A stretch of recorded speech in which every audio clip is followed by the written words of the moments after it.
Welcome to this new exploration into the world of certifications.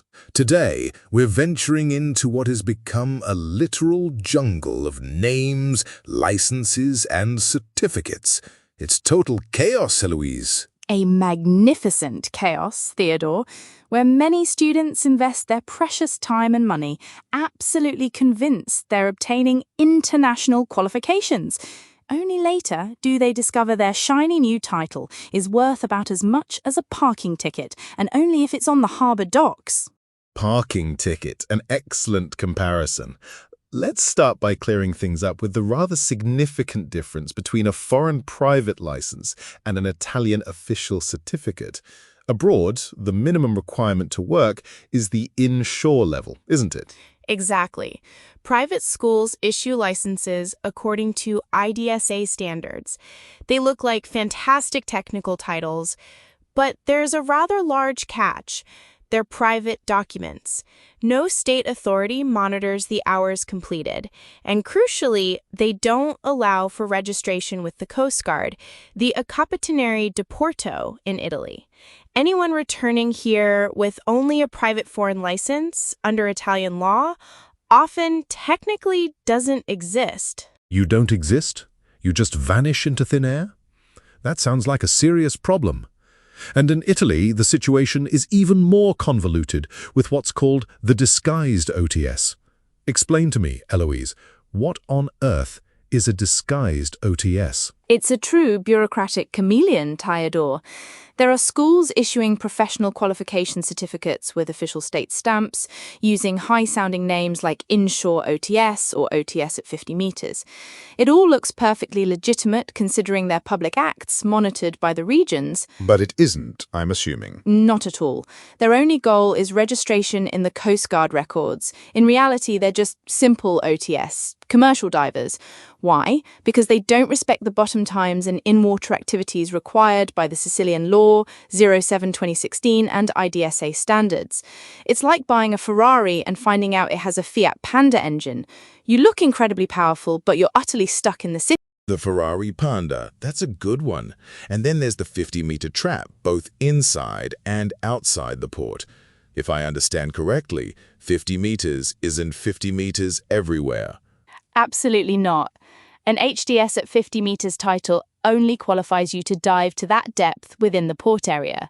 If you aspire to be a professional and work outside the port at 50 meters, that port title simply isn't enough. You need the top-up level, IDSA Level 3, which is recommended by IMCA. That's a standard only an IDSA-regulated pathway can guarantee. Don't be fooled. Depth without the correct standard locks you inside the breakwaters.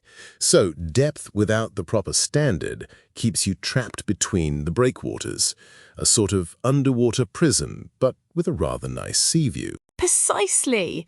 Don't be fooled by the numbers on paper, Theodore.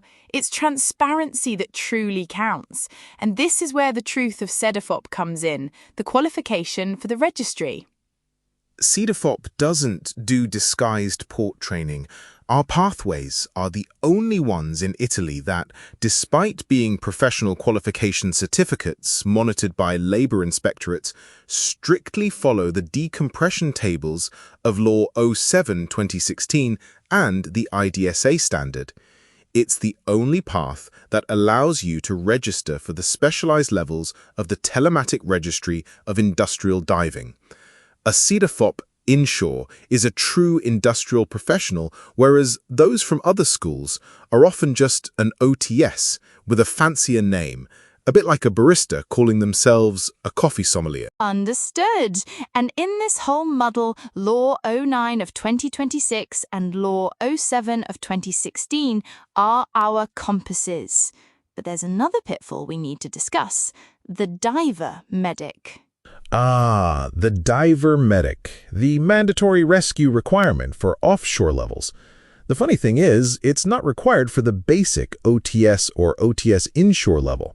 So if someone issues you a high-level certificate without the mandatory rescue training required by those standards, they are simply ignoring the law. It's as if an airline pilot didn't know how to perform an emergency landing. Quite a mess indeed. So, to summarize, before enrolling in any course, there's one crucial question to ask. The question is simple and direct. Does this qualification allow me to register in the telematic registry to work in the industry, or is it only for the Coast Guard? If the answer is the latter, you're buying a limitation, not an opportunity. Choose transparency. Choose CEDIFOP, and you won't find yourself as a panda disguised as a Ferrari. And with that valuable advice, our journey through the jungle of titles concludes. If you found this episode useful, share it with a friend.